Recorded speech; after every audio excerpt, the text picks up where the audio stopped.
Hola mi gente bonita, el día de hoy les traigo un nuevo video. Este frijol corté aquí afuera. Aquí tengo la masa. Voy a hacer tamal de frijol. Aquí tengo aceite. El chile que ya lo molí, le voy a agregar la masa, el sal, el agua y la hoja. Ya tengo listo.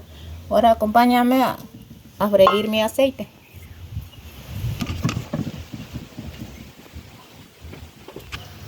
Aquí ya tengo mi cacerolita. Le voy a agregar aceite.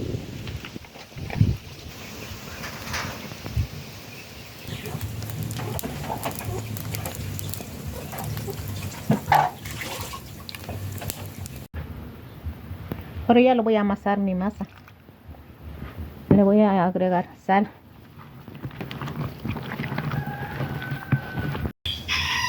Ahora también le voy a agregar aceite.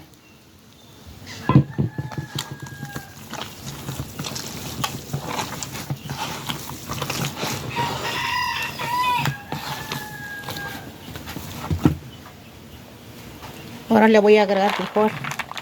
Este frijol está crudo, no está cocido. Se va a cocer allí cuando ya se voy a envolver mis tamales.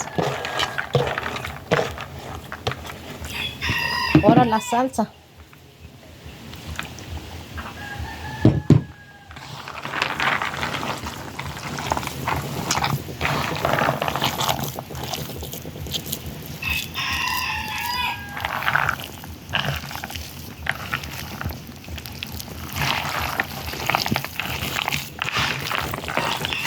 Ya tengo la masa preparada, ahora ya lo voy a envolver.